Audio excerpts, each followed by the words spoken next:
दोस्तों, अगर आप टाटा टियागो 2026 लेने का सोच रहे हो तो आपको ये वेरिएंट जो है ज़रूर कंसिडर करना चाहिए।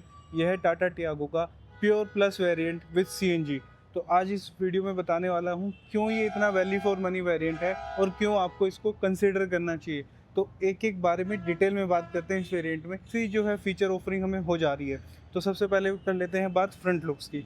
तो सामने से अगर आप इसे कंपेयर करते हो पहले वाली टियागो से, तो वहाँ पर ये जो है बेटर आपको दिखेगी। और जो कुछ पैनल्स यहाँ पे ऐड कर दिए गए हैं, जैसे ग्लोसी पैनल यहाँ पे ऐड कर दिया गया है, तो काफ़ी अच्छा लग रहा है। और बात करूँ सिर्फ इस कलर की, तो इस कलर को भी अगर आप कंपेयर करते हो तो पहले टियागो में नहीं ऑफ़र होता था, ये नेक्सॉन में एक ऑफ़र होता है। कलर का नाम भी बड़ा यूनिक है। आप अगर आपको पता है तो प्लीज़ कमेंट सेक्शन में बताइए। और इसके अलावा अगर हम बात करें हेडलैम्प्स की, तो यहाँ पे हमें रिफ्लेक्टर बेस्ड हाइड्रोजन मिल जाते हैं। यहाँ पर हाई बीम और लो बीम के लिए अलग अलग जो है हमें यूनिट्स का ऑप्शन दिया गया है और इंडिकेटर की प्लेसमेंट हमें यहाँ मिल जाती है। यहाँ पर जो आप ये एलिमेंट देख रहे हैं, बेसिकली ये एक डमी एयरवेंट्स की तरह दिखाया गया है। यहाँ पर जो है एक्टिव एयरवेंट्स आपको नहीं मिलते हैं इस पर्टिकुलर वेरिएंट में। किसी तरीके की जो है फॉग लैम्प की जो है प्लेसमेंट यहाँ पे आपको नहीं मिलेगी। और इसके अलावा जो है जो सामने की ग्रिल दी गई है वो आपको यहाँ पर इस तरीके से देखने के लिए मिल जाती है और ये मैट फिनिश में दी गई है। और इसी के साथ जो है आपको यहाँ पे टाटा का लोगो देखने के लिए मिल जाएगा। तो ओवरऑल जो लुक है सामने से वो काफ़ी अच्छी देखने के लिए लग जाती। बात करें साइड प्रोफाइल की, तो साइड प्रोफाइल में जैसे ही आप आएंगे तो आपको यहाँ पर जो है व्हील पे नज़र पड़ेगी और ये व्हील आर्च पे आपकी नज़र पड़ेगी। तो इस तरीके की क्लैडिंग जो है पहले टाटा टियागो के अंदर नहीं मिला करती थी, अब हमें क्लैडिंग भी देखने के लिए मिल गई है। लेकिन मुझे क्लैडिंग से थोड़ा सा मैं डिसअपॉइंटमेंट इसलिए है मुझे कि ये क्लैडिंग जो है रनिंग बोर्ड पे आपको देखने के लिए नहीं मिलती, आपको सिर्फ ये व्हील आर्चेस पे देखने के लिए मिलती है। और ये थोड़ा थोड़ा जो आपको यहाँ पे टेक्सचर देखने के लिए मिल रहा है, बेसिकली किसी टाइप की गंदगी नहीं है, ये रिसाइकल मटेरियल से बना हुआ है, तो इसलिए थोड़ा सा इसका जो फील है वो इस तरीके का है। इसके बाद अगर हम बात करें टायर की, तो टायर सेक्शन जो हमें मिल जाता है वो 175/65 R14 का देखने के लिए मिलता है। बात करूँ व्हील कवर की, तो मुझे जो व्हील कवर्स पसंद आते हैं बेसिकली वो ब्लैक के ऊपर ब्लैक जो है, मैं ज़्यादा ओके नहीं होता उन चीज़ों से, क्योंकि कहीं ना वो टायर के साथ मर्ज कर जाती है चीज़ें। तो अगर आप एक तरीके से देखेंगे तो व्हील आर्चेस ब्लैक हो गए, टायर का कलर जो ऑब्वियसली ब्लैक ही है, फिर रिम ब्लैक हो गए, फिर उसके अंदर जो है यहाँ पर व्हील कवर भी जिस तरीके के हमें दिए गए हैं वो भी ब्लैक है। तो वो कॉन्ट्रास्ट जो है इतनी अच्छी बन के नहीं आ रही, बट यहाँ पर आपको जो है व्हील कवर बेसिकली दे दिए गए हैं, तो वो आपकी चॉइस है। अगर आपको कोई और व्हील कवर लगाने हैं तो वो भी लगा सकते हैं। मिरर की अगर बात करूँ तो वो ग्लोसी ब्लैक फिनिश में आपको दिए गए हैं और इंडिकेटर की प्लेसमेंट भी जो है आपको यहाँ पे देखने के लिए मिल जाती है। लेकिन ये मिरर जो है आपको इलेक्ट्रिकली फोल्डेबल नहीं मिलेंगे, या आपको इलेक्ट्रिकली एडजस्टेबल ज़रूर मिल जाते हैं। तो जो 7 लाख रुपए आप एक शोरूम दे रहे हो, तो उसमें आपको जो है फैक्ट्री फिटेड सीएनजी का भी ऑप्शन मिल जा रहा है। और अगर आप इसको कम्प्लीटली साइड लुक देखते हो तो गाड़ी जो है काफ़ी प्रीमियम नज़र आती है। और इसी के साथ साथ जो हमें शार्क फिन एंटीना की प्लेसमेंट यहाँ पे मिल जाती है और वो भी हमें ब्लैक कलर में दी गई है, ग्लोसी ब्लैक फिनिशिंग में है। साथ ही साथ इस गाड़ी में हमें डिफोगर भी देखने के लिए मिल जाते हैं। तो डिफोगर का डिज़ाइन जो है टियागो का हमेशा से काफ़ी खास रहा है। और अगर मैं बात करूँ बूट स्पेस की, तो इस गाड़ी के अंदर जो मुझे सबसे ज़्यादा डाउन साइड लगी वो यही लगी कि बूट का एक्सेस जो है आप इसका यहाँ से नहीं कर सकते हैं। कोई नीचे जो है यहाँ पर बटन वगैरह जो है नहीं दिया गया है और ना ही यहाँ पर दिया गया है। तो आपको क्या करना पड़ेगा कि आपको यहाँ पर जाके जो है इसको यहाँ से आपको बूट जो है यहाँ से ओपन करना पड़ेगा। तो जब आप बूट ओपन करेंगे तो यहाँ से हम बूट के एक्सेस कर पाएंगे। तो बात करते हैं कि भाई बूट स्पेस अगर हम बात करें तो ये हमें कुछ सीएनजी वेरिएंट में बूट स्पेस देखने के लिए मिल जाते हैं। अगर आप इस पर ट्रे लगाने की सोच रहे हो तो जो बचा कुचा बूट स्पेस है वो भी आपके हाथ से चला जाएगा, क्योंकि ट्विन सिलेंडर होने के बावजूद भी जो है बूट स्पेस इसमें काफ़ी लिमिटेड रहता है। बट हाँ, अगर आप इसे कंपेयर करते हो सिंगल सिलेंडर वाली सीएनजी कार से, तो बूट स्पेस फिर भी काफ़ी मैनेज्ड आपको देखने के लिए मिल जाता है। और जो ऊपर का एरिया है वो काफ़ी वेल जो है कवर्ड है यहाँ पर। तो सारी चीज़ें जो है यहाँ पे काफ़ी सॉर्टेड आपको देखने के लिए मिल जाएगी। और यहाँ पे आपको आपकी हाई स्ट्रोक माउंट लाइट भी जो है देखने के लिए मिल जाएगी। सीएनजी का स्टिकर भी यहाँ पे आपको देखने के लिए मिल जाएगा कि सीएनजी वेरिएंट की गाड़ी का है। और यहाँ से जो है आप इसको सीएनजी जो है आप यहाँ से फिल करा सकते हैं। मैंने डोर हैंडल के बारे में जिक्र नहीं किया था। अगर आप यहाँ पे डोर हैंडल देखते हो तो ये आपको पेंटेड फिनिश में तो देखने के लिए मिलते हैं, साथ ही साथ उसमें ये थोड़ा सा एलिमेंट जो है थोड़ा सा और प्रीमियम इस चीज़ को बनाता है। जब आप इसको एक्चुअल में फील करोगे आके शोरूम से, तो आप ज़्यादा जज कर पाओगे इन चीज़ों को। तो इंटीरियर की तरफ चलते हैं। तो जब अंदर जाने की बात हो रही है तो चाबी की भी बात कर लेते हैं। तो एक चाबी जो है हमें इस तरीके से रिमोट की के साथ मिल जाती है, ये फ्लिप की है। दूसरी जो है वो नॉर्मल की हमें देखने के लिए मिलती है। अब प्योर वेरिएंट से ये की जो हमें ऑफ़र हो जाती है, लेकिन प्योर प्लस वेरिएंट में एक ही देना, मतलब इस तरीके से देना मुझे थोड़ा सा कॉस्ट कटिंग लगता है यहाँ पर ज़रूरत से ज़्यादा। तो इसके बाद जब हम पैनल ओपन करते हैं तो भाई अगर आप एक बार में इसका पैनल देखोगे तो सच में आपको समझ में नहीं आएगा कि ये टाटा की एंट्री लेवल कार का जो है डोर है। और इसमें मैं आपको एक एक चीज़ बताता हूँ। अब जो है ये फैब्रिक साइड आपको देखने के लिए मिलती है। पहले टियागो के आप टॉप वेरिएंट भी लेते तो भी आपको इस तरीके से नहीं मिलता। सॉफ्ट टच भी यहाँ पे दिया गया है, लेकिन इसकी एक दूसरी साइड ये भी है कि आपको थोड़ा सा जो है इसको केयर करके रखना पड़ेगा। ऑब्वियसली जब आप किसी चीज़ को लेते हो तो उसकी केयर तो करनी ही पड़ती है, लेकिन अब जैसे ये देखिए हल्का सा ये निशान, तो इन चीज़ों का जो है आपको थोड़ा सा ध्यान रखना पड़ेगा। और इसके अलावा अगर मैं बात करूँ पावर विंडो पैनल की, तो यहाँ पर जो है आपको ग्लॉस फिनिश के अंदर देखने के लिए मिलती हैं। और पावर विंडो आपको चारों मिल जाती है। यहाँ पर आप जो है चाइल्ड लॉक भी आपको मिल जाता है इन पावर्स का। और जब आप बात करते हो अंदर के कैबिन से इस डोर हैंडल के बारे में, तो ये काफ़ी जो है आपको काफ़ी प्रीमियम देखने के लिए मिलेगा। मतलब मुझे तो याद नहीं है कि मैंने ऐसा किस गाड़ी में देखा है जो इस प्राइसिंग के साथ स्टार्ट होती है गाड़ी। और यहाँ पर ये इस तरीके से पैनल है, यहाँ पे सॉफ्ट जैसे मैंने आपको बताया। बोतल होल्डर के लिए मुझे लगता है कि अगर आप 1 लीटर की बोतल यहाँ पे रखोगे तो शायद ही आ पाए।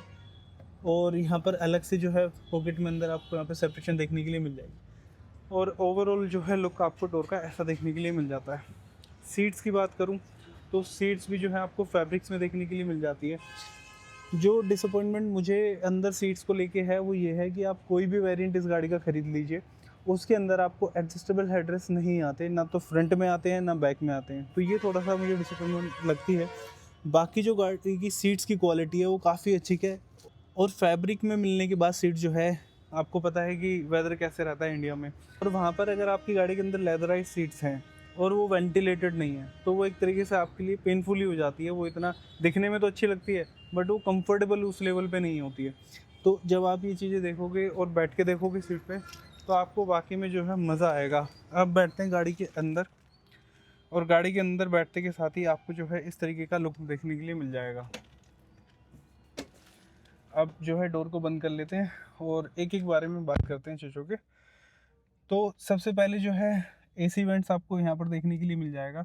और जैसा कि मैंने आपको बताया कि मिरर जो है आप इलेक्ट्रिकली एडजस्टेबल कर सकते हो उसमें, लेकिन वो फोल्डेबल नहीं है। बात करें अगर डैशबोर्ड की, तो जिस तरीके का डैशबोर्ड में यहाँ पे सॉफ्ट टच दिया गया है या फैब्रिक का टच आप इसको कह लीजिए, वो इस सेगमेंट की गाड़ी में ऑफ़र होता ही नहीं है। आप कंपेयर करके देख लीजिए, और जिस प्राइसिंग पे गाड़ी आपको मिल रही है जिसमें सीएनजी भी मिल रही है और उस तरीके के फीचर्स भी मिल रहे हैं, वो आपको सेगमेंट में ऑफ़र हो ही नहीं रहे हैं बेसिकली। तो इसलिए टाटा ने जो है टियागो के अंदर काफ़ी अच्छे चेंजेस किए हैं, और मतलब वो एक वैल्यू फॉर मनी वेरिएंट बन गया है, खासकर ये वेरिएंट जिसकी मैं बारे में बात कर रहा हूँ। इसके अलावा अगर हम टच स्क्रीन की बात करें तो टाटा के म्यूज़िक सिस्टम जो है पहले से ही, जो अगर आप 2 दिन भी म्यूज़िक सिस्टम आपकी गाड़ी के अंदर ले आया है तो उसमें भी अच्छी आउटपुट जो है आपको देखने के लिए मिल जाती है। और मैंने इसमें अपना फ़ोन कनेक्ट करके जो है गाने चलाए थे, काफ़ी अच्छी आउटपुट इसमें देखने के लिए मिल रही थी। मतलब मुझे नहीं लग रहा था कि इसमें मुझे कुछ आफ्टर मार्केट कराने की ज़रूरत है। तो अगर आप उनमें से हो कि भैया आपको बेस ट्यूब वगैरह लगवानी है तो फिर जो मैं बोल रहा हूँ वो आपके काम का नहीं है। और अगर आप उनमें से हो कि आपको आफ्टर मार्केट या म्यूज़िक सिस्टम वगैरह में नहीं घुसना है, तो इस लेवल की क्वालिटी जो है सेगमेंट में ऑफ़र नहीं हो रही है। स्पीकर्स वाइज भी अगर आप देखते हो, जो म्यूज़िक इसका आ रहा है ओवरऑल उसके अंदर जो है क्वालिटी बहुत अच्छी है, बेस भी अच्छा है और वोकल्स भी जो है काफ़ी क्लियर आ रहे हैं। तो म्यूज़िक सिस्टम में हमेशा जो है टाटा अच्छा रहा ही है, तो इस टाटा टियागो के अंदर भी वो चीज़ आपको देखने के लिए मिलती है। स्पीडोमीटर की मैं बात करूँ तो वो डिजिटली आपको यहाँ पे दे दिया गया है। पहले वो एक तरीके से 2 दिन वाला जो फ़ील था वो अब इसके अंदर से हट गया है। सीएनजी वगैरह की भी जो है लाइट आपको यहाँ पे देखने के लिए मिल जाती है। और अगर स्पेसिफिकली मैं स्टीयरिंग की यहाँ पर बात करता हूँ तो स्टीयरिंग के अंदर अगर आप पहले से इसे कंपेयर करते हो तो वो ग्लॉस फिनिश में आता था और इम्यूलेटेड लोगो भी आपको वहाँ पे देखने के लिए मिला था। लेकिन यहाँ पर कोई ऐसा नहीं आपको दिखेगा लाइट अप होता हुआ, और ये मैट फिनिश के अंदर दिया गया है।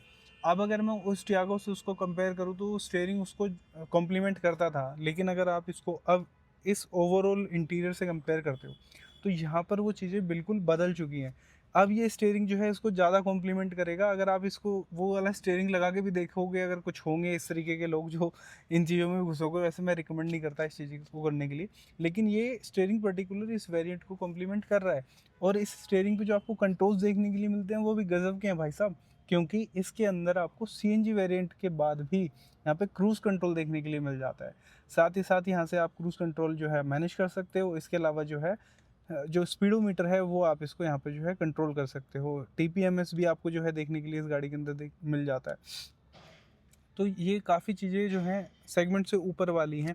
इसके अलावा यहाँ पे आपको स्टीयरिंग पे म्यूज़िक के कंट्रोल्स भी देखने के मिल जाते हैं, टेलीफोनिक कंट्रोल हैं, ब्लूटूथ के कंट्रोल्स हैं।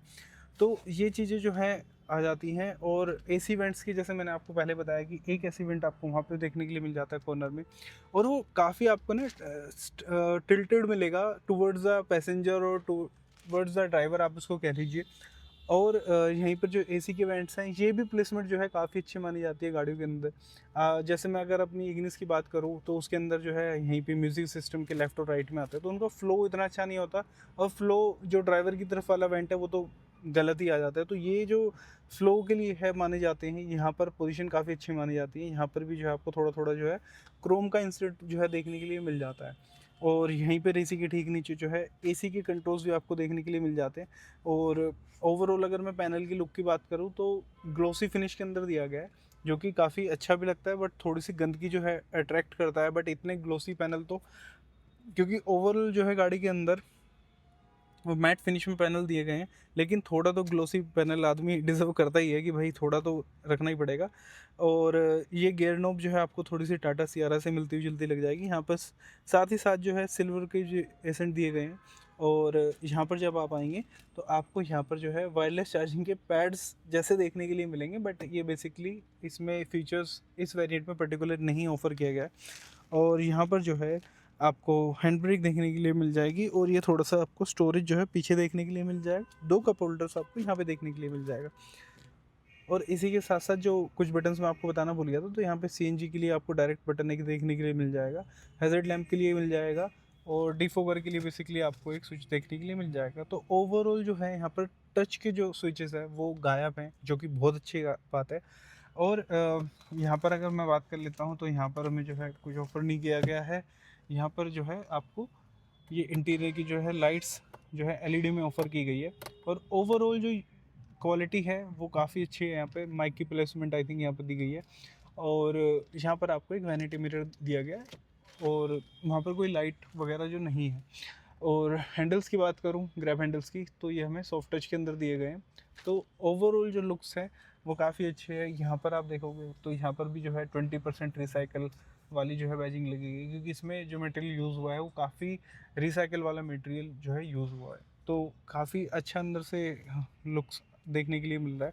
और फीचर्स भी जिस तरीके से मैंने आपको बताया कि भाई सीएनजी भी है काम के, जैसे टच स्क्रीन है ये, और ये एप्पल कारप्ले और एंड्रॉयड दोनों सपोर्ट करती है, वो भी वायरलेसली।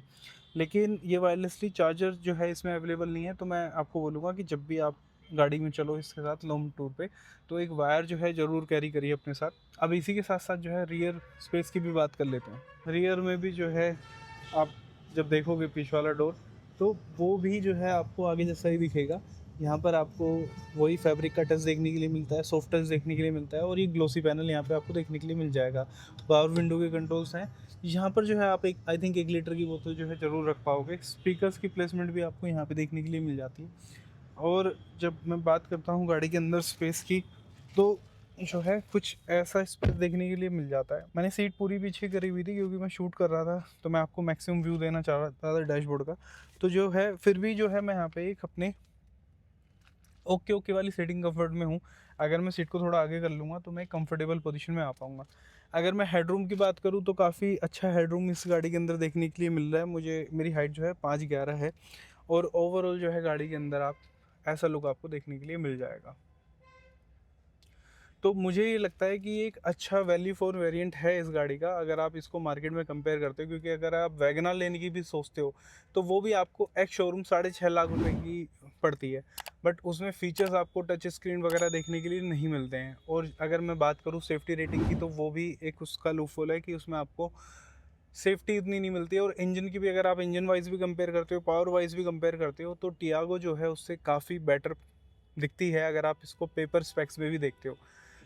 तो कैसी लगी आपको ये वीडियो, और आप मेरी बातों से कितना एग्री करते हो कमेंट सेक्शन में बताना, और सब्सक्राइब कर लो वैल्यू ड्राइव को, क्योंकि इसके और टाटा टियागो के वेरिएंट्स भी वीडियो में आने वाले हैं। तो जल्दी मिलते हैं नेक्स्ट वीडियो में, जब तक के लिए राम राम।